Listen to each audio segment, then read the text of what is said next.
ating module. Did you see po the module? Anyone? Yes po, ma'am. Okay. So we are here po to discuss the fabrications of the metals. Okay. So for the fabrications po of the metal, so we have different processes involved po. So we have the forming operations, the casting, and the last one po is the miscellaneous. So under po ng forming operations, we have po the forging. Yan. Rolling, extrusion, and drawing. And then in terms of the casting, so we have the die, sand, investment, loose foam, and continuous casting po. And the last one is the powder metallurgy and the welding. So in these processes involved po, are you familiar po with this different fabrications techniques po for the metal? Are you familiar po dito sa mga ganito?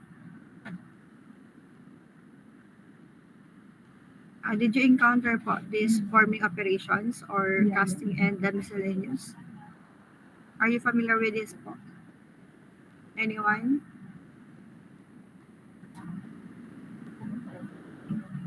No? Yes po. No one po? Okay. So let's discuss po each one one by one po of the fabrication techniques for the metal. Okay. So the first one is the forming operation. So when we say forming operations po, so this it is in which the shape of the metal piece is changed by plastic deformations. So nagbabago po yung shape ng ating metal by plastic deformation. So nadideform po siya permanently. Okay? So for example niya is we have the forging, rolling, extrusions, and drawing. So when we say forging po, ito po yung for example po, in normal operations po, we use hammer. So we heated the material and then use hammer in order to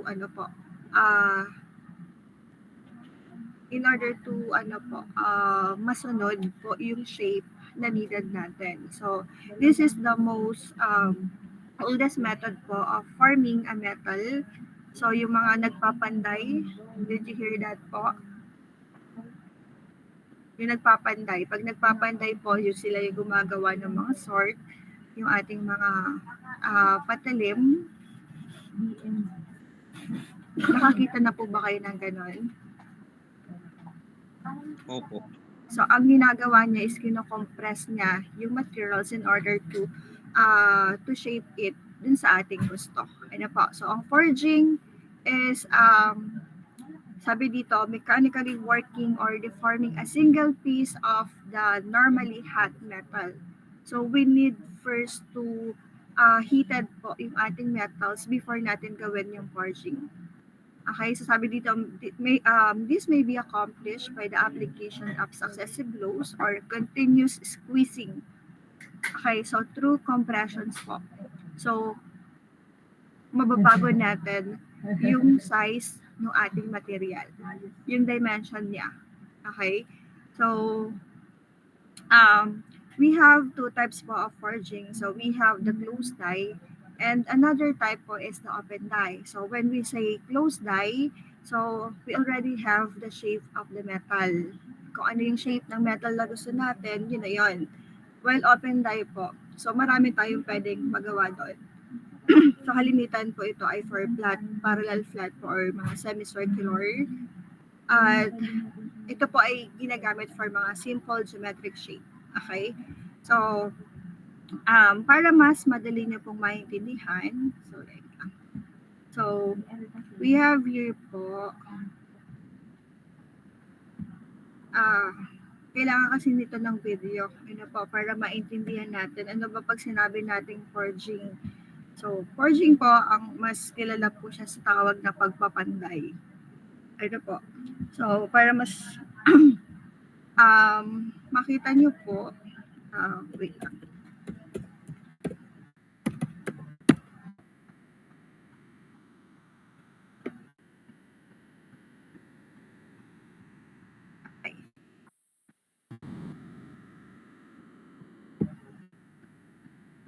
Ah, nakikita niyo na po ba?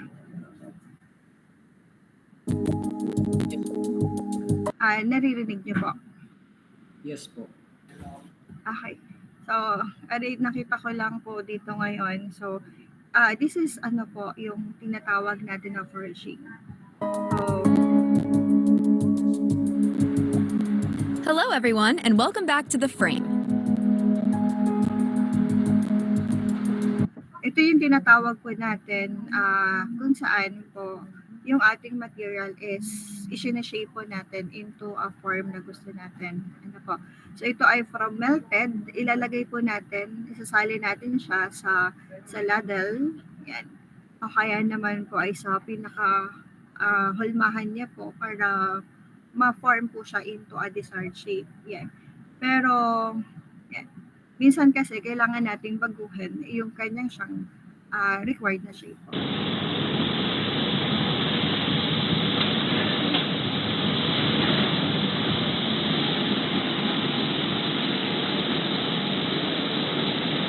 And as you can see po dito sa ating pinaka lalagyan, so meron na siyang naka-form, meron na siyang shape na yun. So once na ma-press po niya, so mag-aano siya dun sa shape ng ating mold.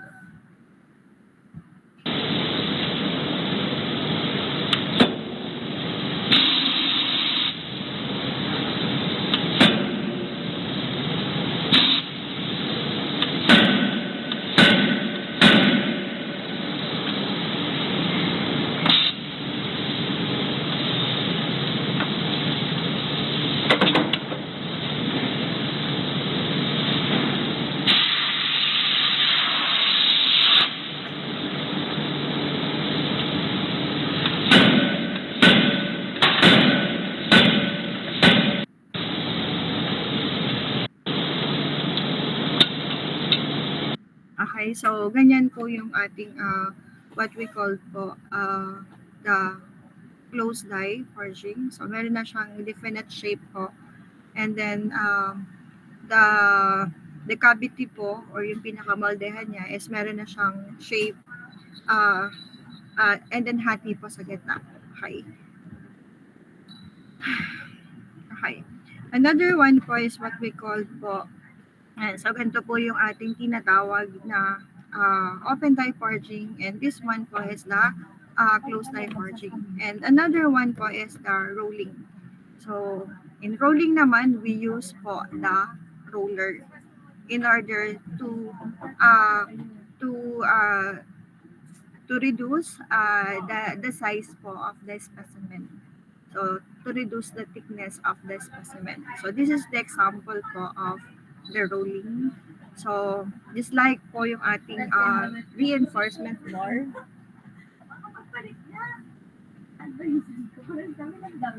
Just like po the reinforcement bar. So, from billet, okay, so from billet siya, mapaform natin siya into a different dimensions po. Okay, so this is the illustrations po of the rolling. So this is the most widely used po in terms of the deformation processes.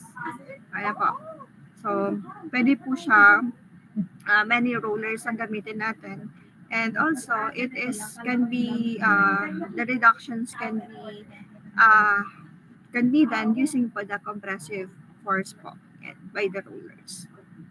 So, this type po ng rolling can be used for cold rolling and also can be used at hot rolling. So in the Still Asia, they use po hot rolling in order to reduce po the size of the material. Okay? So we have here po the roller. So the distance between the roller dictates the thickness of the material. Okay? Okay po. So, ganun lang naman po yung rolling. Pero, if you want po na magkaroon ng video, so meron naman po tayong mahanap po na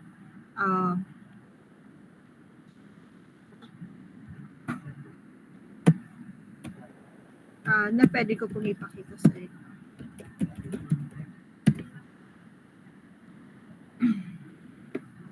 So kalimitan po itong ginagawa po sa mga steel po. Yan. So hot process din po ito, hot working. Steel is highly resistant to shaping when it's So, hot. yan. Before po siya i-process po into a rolling, meron po siyang required na temperature of the specimen. Ano po, para mas madali po siyang i-roll. And then, yan, so, in the Steel Asia po, they reheat the metal po in order to achieve the required temperature. So, gumagamit sila ng furnace in order to reheat po yung ating metal. Okay? So, from billet, ito kasi medyo malapat pa. And then, meron tayo dito na different rollers. So, from this po, yan. So,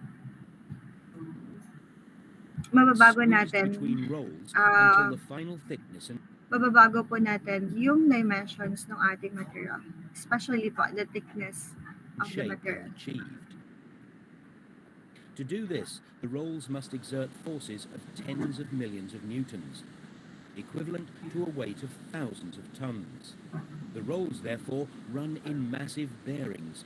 So this is the example po of the roller. So we have here po 2 rollers wherein sabi ko nga yung kanyang distance is yun yung magiging dimensions po ng ating material after na dumaan po dito sa roller. So this one po is medyo makapal pa, but once the material po is lumampas na dito sa roller, so nagiging manifest na po siya. So paliit po siya.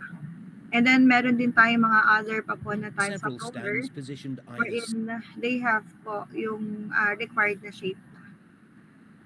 side by side or in a line.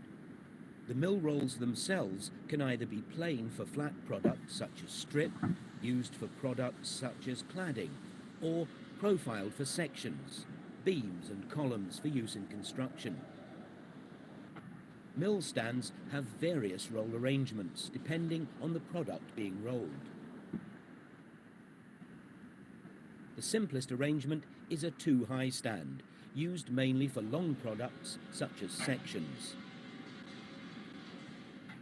For light sections and bars, 3-high stands are sometimes used, with the steel passing one way through the bottom gap and back through the top gap. 4-high stands have 2 work rolls in contact. And so meron tayong mga rollers po na composed of hindi lang po 2 rollers kundi consists of 4.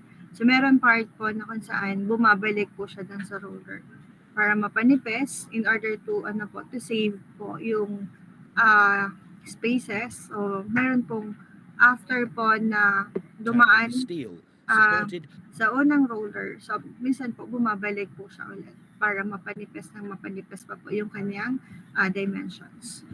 by larger backup rolls to prevent distortion caused by the rolling face. These give greater accuracy for rolling flat products, such as plate. Universal beam mills include stands with both horizontal and vertical rolls bearing on the steel simultaneously. Rolling processes are computer controlled and monitored up to Okay. Yeah. So yun po.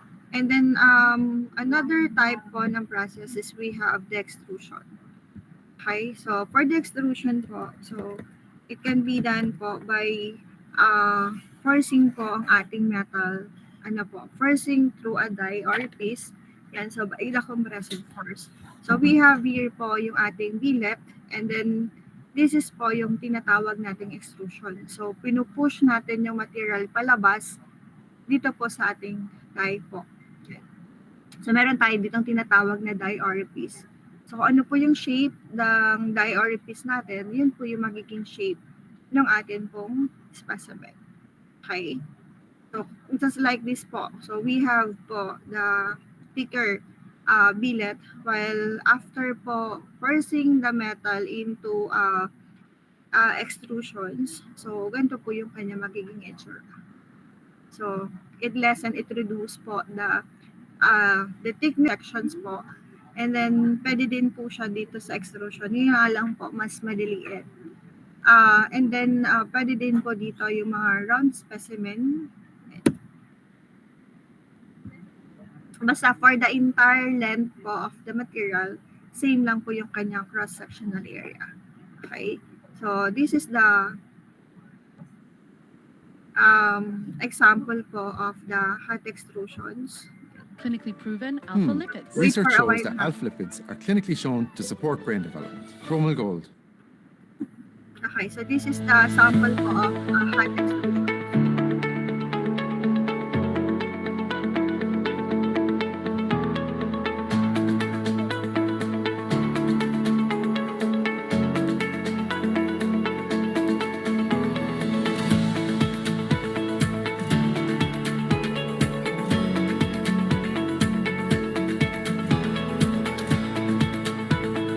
As you can see po, we have here a force po exerted in order na ma-isod yung ating po, to move po yung ating materials.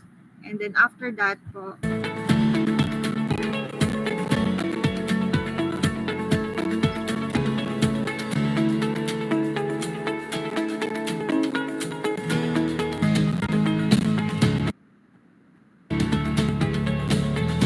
yeah, as you can see po, ganito na po yung kanyang output. So it depends on the orifice die. So kung ano po yung kanyang itsura, so ganyan po. Maybe yung atin pong ginamit na orifice ay umiikot po siya. Kaya nagbabago po yung kanyang dimensions katulad nito na pipilipet. Pero normally po, siya po ay for the entire specimen. So meron tayong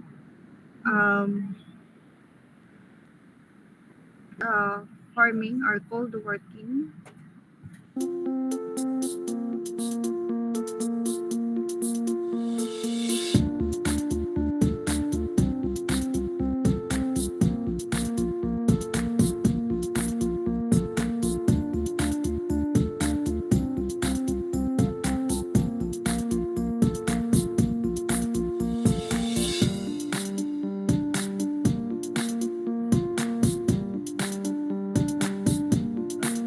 Yeah.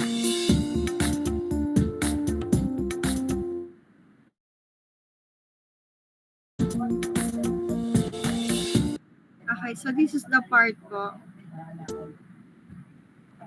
This is the part po of the extrusion. So we have here po the container. This is the billet, this is the our material, then an extrusion die, and we have here po the round.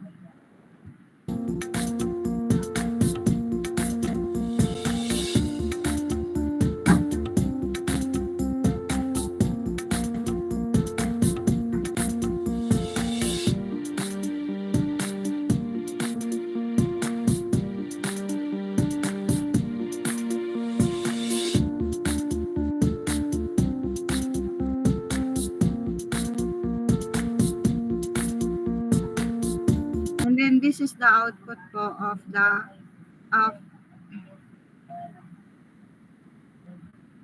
this is the output po of the after extrusions. Yan.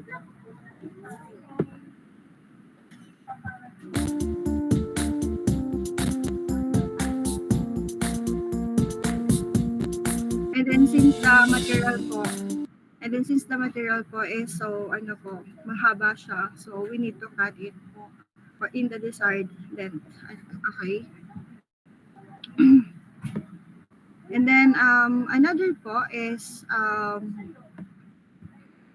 what we call po the drawing. So in terms of drawing naman, kung ka-extrusions po is pushing yung ating material. So this is naman po is hihilahin natin. Pulling a metal piece po in order to pass through po into a die. Okay, so this is the illustrations po of the drawing. Yan. So we have here po the tensile force.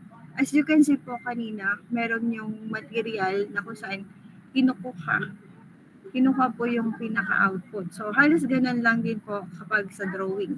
Ano po? So, yan po. And so hihilahin siya. Okay.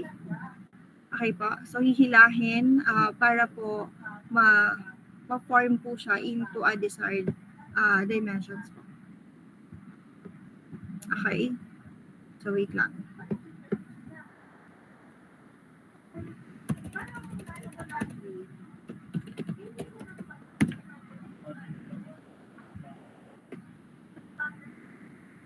Ayan. So, this is the example po.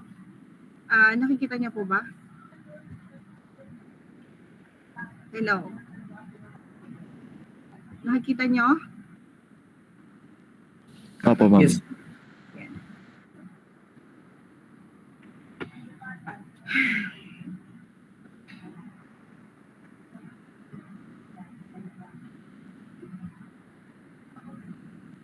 Ayan. So, this is the example po of the drawing. Ay, natigil pala siya. Ayan. So, meron tayong gripper in order to yun yung ginagamit to full yung ating material po. Just like this po. Ayan, nakikita niyo po ba? So, ganyan yung nangyayari kapag siya ay drawing. So, hinihila. Hinihila po yung ating material.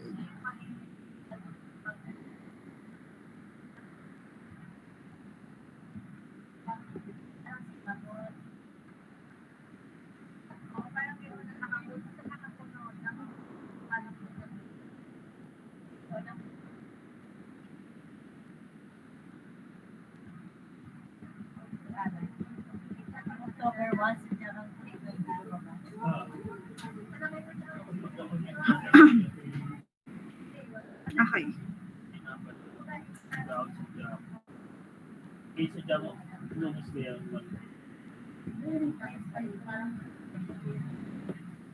So that is po yung ating pong different forming method. And the next one po is we have po what we call the casting. So casting naman po is we have here po yung mold cavity in order to have po yung ating desired shape. Ano po? So casting is the fabrication process whereby a molten metal is poured into a mold cavity. Yan. So i-heat lang natin yung metal. So, tutunawin natin yung metal. And then, kapag siya ay molten metal na, ilalagay na natin siya dun sa ating mold cavity. And then, upon solidification po, yan. So, the metal assume the shape of the mold but experiences some shrinkage. So, during casting po, so the shape of the mold po, the mold cavity is different po dun sa tinatarget natin na output. So, siya po ay mas malaki. So, we use po a different allowances like shrinkage allowance kasi once the material is solidified, it will shrink. So, liliit po yung kanyang dimension.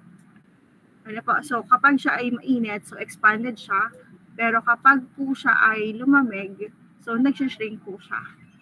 So, lumiliit po yung kanyang dimensions. Okay? And then, sabi dito, casting techniques are employed when, so sabi dito, the final shape is so large or complicated that any other method would be impractical. Number 2 po is a particular alloy is so low in ductility that forming by either hot or cold working would be difficult. And sabi dito, in comparison to the other fabrication process, so casting po is the most economical. So yung most economical to kasi ano lang, we need lang po yung ating mold cavity para po tayo ay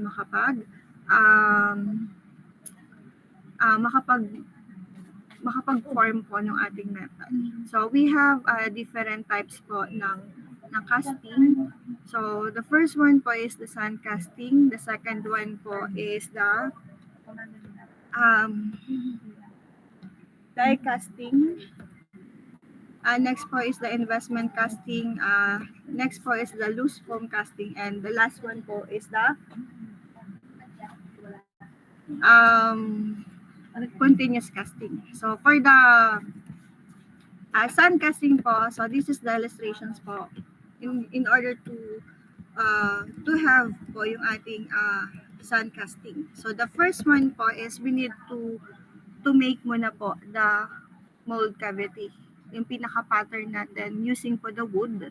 So we need to make po a pattern that is made of wood para magawa po natin yung desired dimensions po natin.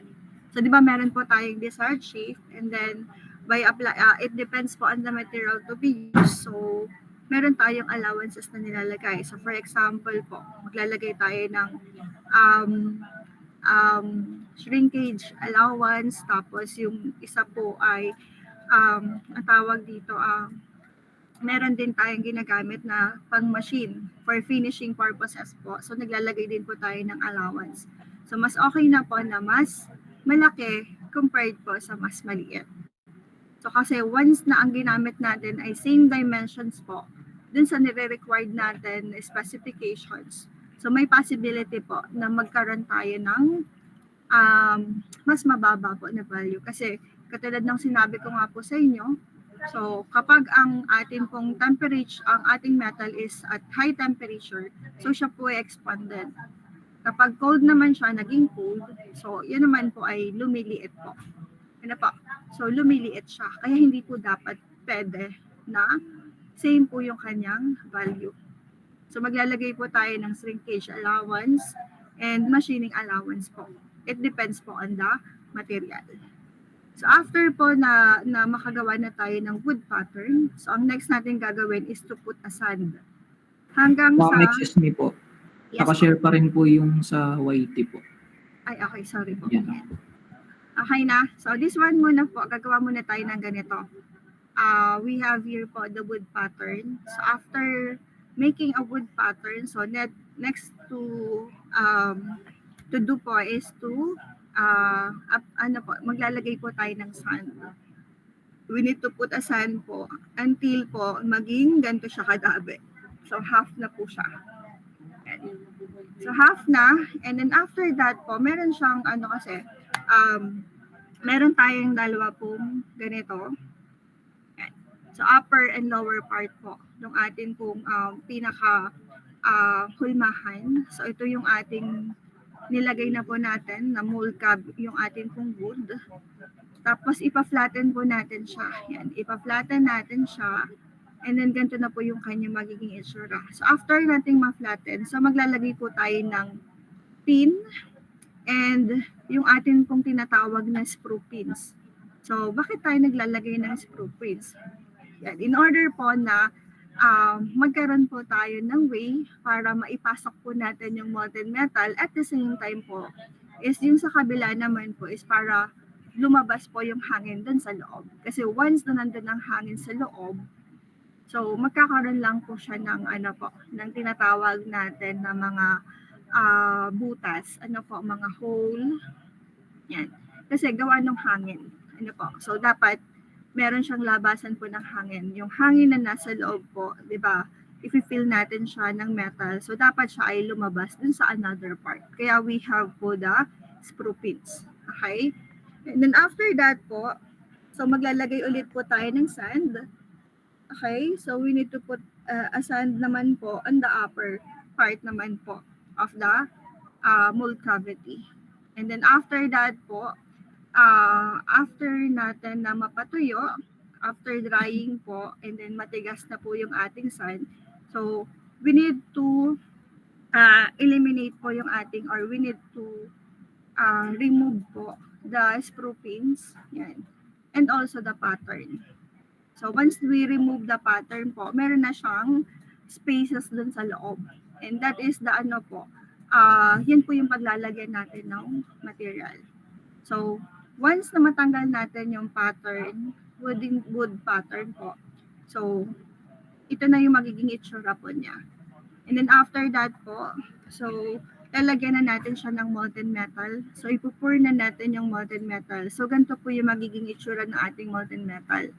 And then after this po, i-remove na lang natin yung itong part na to. So pwede naman ulit siya na i-melt. Okay? So we can use po this metal we can reuse it po, yung ating metals na to, after po na removing this po into dito sa ating metals na katulad po nung needed natin na shape ng ating material. So, ganyan po yung kanyang magiging itsura. So, and then if finish na lang natin siya, ano po, so if finish na lang natin to, and para makuha natin yung ano po, required na shape ng ating specimen. Okay? Next naman po is we have here po yung die casting. So, for die casting naman, meron po ulit tayong mold cavity and then we inject po the molten metal. Okay? So, that's all po. And then, for the investment casting naman, so we use po wax as a pattern. Ano po? So, the pattern is made from wax. Okay? So, dito po, ito yung ginagawa natin. So, the first one is we have here po a mold to make a pattern. So this one po is made of wax. And then after this po, ilalagay po natin siya sa pattern assembly kung saan makapaglagay po tayo ng different pwedeng mga 6 na material natin. So this investment casting po is ginagamit siya kapag very small po yung clearance or yung maliliit po na details. Kaya po niya yung mas maliliit po na details sa investment casting. Okay? So, bali ang gagawin po natin, ilalagay po natin siya dito sa atin pong pattern assembly. And then after that, so we coat it po. So, i-coat natin siya. We have po the slurry coating and the stocky coating. So para siyang liquid form and then this one po is a solid form. So para siyang kapag nagagawa tayo ng New York bread or yung tawag dito, yung bread po na may egg and breadcrumbs. So parang ganun yung nangyayari dito sa part na to.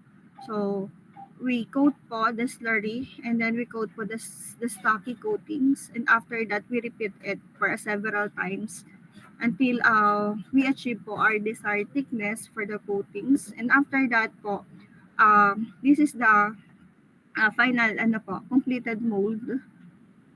And then after this po, yan, patutuyuin muna natin siya. So kapag ganito na siya, kapag tuyo na siya, i-heat natin siya into a furnace. So if we heat po the mold into the furnace, so yung ating pong wax is matutunaw. So mawawala po siya, matatanggal siya doon. Okay, it will melted po the wax. Okay, so once the mold po is heated, so the wax will be removed. And then after that po, so meron na siyang space dun sa loob. So after po na meron na siyang space sa loob, so ilalagay na natin yung ating molten metal. So after po, pouring the molten metal and then cooling, and then this will be the output. So we just remove po yung ating pong mga nakas po dito sa ating pattern assembly. Okay? And then, we just, finishing po yung ating, or machining po yung ating product po para mas mapaganda natin yung kanyang itsura. Okay? Naintindihan ka po?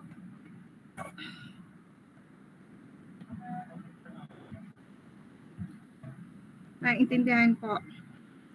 Opo, ma'am.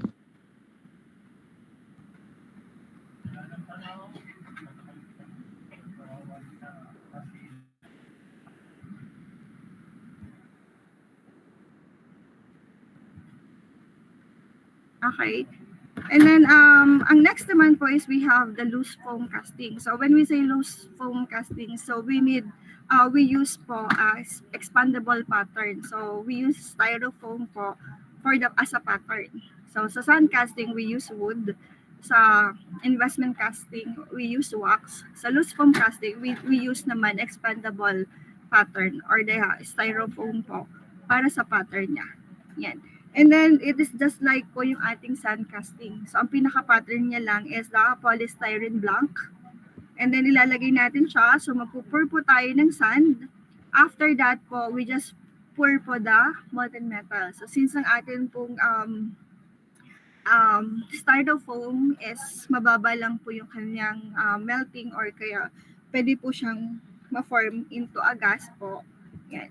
So, matutunaw po yung ating polystyrene at ang papalit po dyan is the molten metal. And then this one po is the end product po. Okay? Yan. And the last one po is the continuous casting. So ito po yung ginagamit for yung ating mga billet. If output po natin is billet. So this is the sample po of the continuous casting. So we have here po the molten metal from the ladder furnace. So ilalagay natin yung ating molten metal into a tan dish. And then we have here po the several rollers para dire-diretso po yung mold niya. Kita niyo yung output natin, yung input natin in the rolling mill. So yun po yung output din sa continuous casting. So ito po yung pwede din sa mga billet. Basta yung dire-diretso po yung mold. And then kinakat lang po siya into a desired dimensions. Okay. And then the last one po is the miscellaneous techniques. So we have here po the powdered metallurgy. So when we say powdered metallurgy, so we use po the powdered metal. So we compact it. We compact po kinocompact lang natin yung ating powdered metal into a desired shape po. And commonly po, ito po yung mga medyo soft po yung ating materials, yung mga maliliit po na specimen po, ginagamit natin dito. And then after po, the compressing yung ating powdered metal, and then ang next na po natin is heating. Kasi yun ay medyo watak-watak pa siya. Hindi pa siya ganun kaband yung ating mga atoms po kapag na-compress natin. So in order po na tumibay yung kanyang bond, so we use po a heat treatment para siya ay magdikit-dikit po yung mga atoms niya. Okay, and then the last one po is welding. Just like po yung ginagawa. So welding po is yung ginagawa natin in order to join the two materials. Ano po? So you are all familiar naman po with the welding. Okay.